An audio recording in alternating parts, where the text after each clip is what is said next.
अब आप क्या चाहते हैं कि इस डबल इंजन की सरकार के जो चालक हैं वो चिराग पासवान हो जाए, यही चाहते हैं? क्या बुराई है? और डोमिसाइल नीति की बात आप तो बिहार के लिए अंदर कह रहे हैं। मैं तो कह रहा हूँ बिहारियों का हक अगर विश्व में कहीं भी मारा जाएगा वहाँ चिराग पासवान जी सेना सैनिक बन के वहाँ पर मौजूद रहेंगे बिहारियों के। कौन लोग षड्यंत्र कर रहा है थोड़ा बता दीजिए। चिराग पासवान तो खुल के नहीं बोल रहे हैं।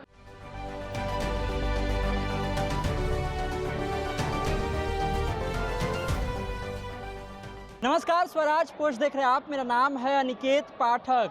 छपरा की धरती से बड़ा ऐलान चिराग पासवान ने कर दिया है। कह रहे हैं कि मैं बिहार विधानसभा का चुनाव लड़ूंगा और लड़ करके 243 सीटों की बात भी कर रहे हैं लड़ने की बात में। और ये भी कह रहे हैं कि कुछ लोग षड्यंत्र करना चाह रहे हैं जब भी हम ये कहते हैं कि हम बिहार आएंगे। तमाम सारे अब सवाल उठ रहे हैं, उन सवालों पर सीधा जवाब लेने के लिए हमारे साथ जो है एलजेपीआर के प्रवक्ता हैं रंजन जी, इन्हीं से सीधी बातचीत करेंगे। चिराग पासवान तो कह रहे हैं कि हम बिहार में चुनाव लड़ेंगे और ये भी कह रहे हैं कि मेरे लिए षड्यंत्र भी हो रहा है। कौन लोग षड्यंत्र कर रहा है थोड़ा बता दीजिए। चिराग पासवान तो खुल के नहीं बोल रहे हैं। जो पिछले 20 साल से सोच रहे हैं कि बिहार की सत्ता की मलाई खाएं, उनका जीव लपलपा रहा है। और कई बार ताका झांकी की आदरणीय नीतीश कुमार जी के मेहरबानी से 1-2 बार सत्ता का स्वाद जरूर चखने में कामयाब हुए, लेकिन वो सत्ता का खेल जब जैसे उनका शुरू होता है तो बिहार में तांडव चौक चौराहे पर शुरू कर देते हैं उनके कार्यकर्ता। ऐसे लोगों को चिराग पासवान जी से भय है। वो नहीं चाहते, उनको पता है कि आदरणीय चिराग पासवान जी का आगमन होगा तो कितनों का राजनीति का दुकान बंद हो जाएगा। कितनों का राजनीति की दुकान बंद हो जाएगा। अच्छा, ये बताइए, आप लोग कहते हैं कि चिराग पासवान रामविलास पासवान के कदम चिन्हों पर चल रहे हैं। रामविलास पासवान जी को हम लोगों ने देखा कि लगातार वो केंद्र की राजनीति करते रहे, कभी बिहार नहीं लौटे। ये क्या चिराग पासवान सोच रहे हैं कि रामविलास जी ऐसे कि हम बिहार आना चाहते हैं, बिहार से लड़ना चाहते हैं? इस रणनीति के पीछे का मकसद क्या है? वो हमारे सर्वदेश स्वर्गीय रामविलास पासवान जी 46 प्रधानमंत्री के साथ 50 साल के संसदीय जीवन को जब जिया तो अनेकों ऐसे फैसले उन्होंने अपने जीवन काल में लिए जिससे आम आवाम आज के डेट में गौरवान्वित महसूस कर रहा है। और गरीब जो है उनको पेट में अनाज, हाथ में मोबाइल, और आज डिजिटल क्रांति के माध्यम से पूरे देश में उनको एक नई ताकत मिली है। आदरणीय चिराग पासवान जी का राजनीति में आने का मुख्य कारण ही बिहार और बिहारी रहे हैं। जो बिहार और बिहारी का दुर्दशा खासकर 90 के दौर में जिस तरीके से रहा और परिस्थितियां बदली नहीं, बद से बदतर हो गई थी, उन दिनों आदरणीय नीतीश कुमार जी के नेतृत्व में बिहार विकास की गति को पकड़ा। 11 साल से जब हमारे प्रधानमंत्री आदरणीय मोदी जी जब देश के प्रधानमंत्री बने तो वो विकास की गति और तेज हो गई। लेकिन अब इतनी गति से बिहार का भला नहीं होने वाला है।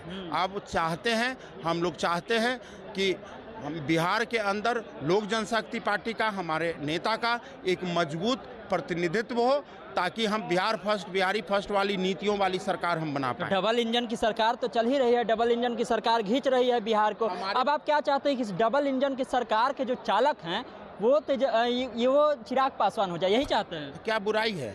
क्या उनमें कमी है? क्या उनको ड्राइविंग लाइसेंस नहीं है? कि आपको लगता है उनको ड्राइविंग नहीं आता है? अरे एक 50 साल के संसदीय जीवन को जिए हुए नेता के वो पुत्र हैं, भारत के द्वितीय अम्बेडकर के पुत्र हैं, और 11 साल का उनका संसदीय अनुभव है, देश विदेश का अनुभव है।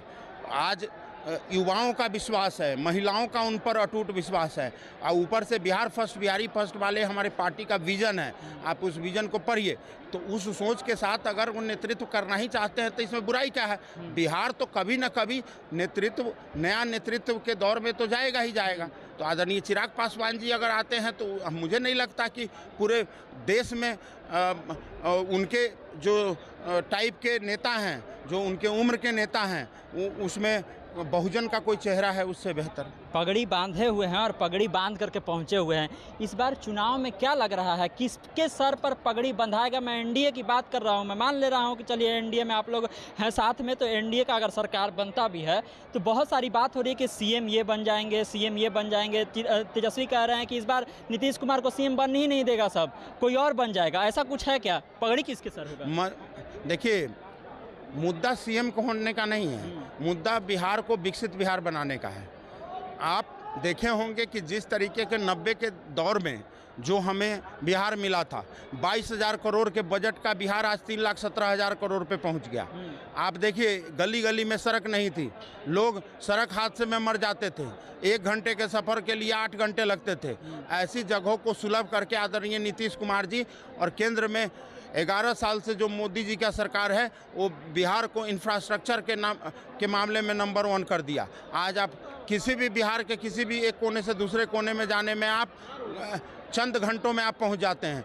तो ये सारी चीज़ें, इंफ्रास्ट्रक्चर विकास हो चुका है।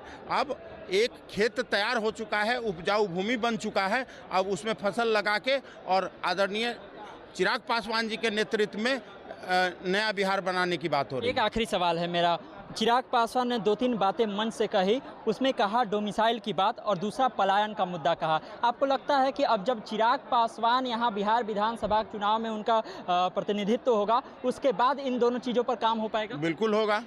देखिए, बिहार और बिहारी का हक सिर्फ बिहार ही नहीं, बल्कि देश के विदेश के किसी भी कोने में अगर बिहारियों का हक मारा जा रहा है, समझिए वहाँ चिराग पासवान जी मौजूद है।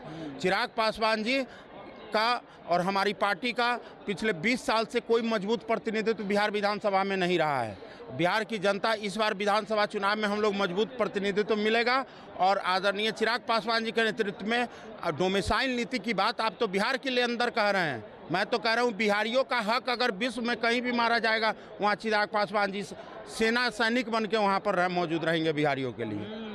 बिहारियों का हक कहीं भी मारा जाएगा तो चिराग पासवान जो है सैनिक बन करके वहां पर मौजूद हो जाएंगे। बिहार फर्स्ट, बिहारी फर्स्ट की लगातार बात कर रहे थे और जो कुछ भी चिराग पासवान ने कहा है उसको लेकर के कह रहे हैं कि प्रतिनिधित्व तो इस बार लोजपा आर का बिहार विधानसभा चुनाव में बढ़ना चाहिए, मिलना चाहिए, उसके बाद बिहार के विकास में और तेजी रफ्तार आएगी। तमाम सारी बातें हम आपको सुनवा रहे थे, बता रहे थे। तमाम सारे अपडेट के लिए आप स्वराजपुर से जुड़े रहिए।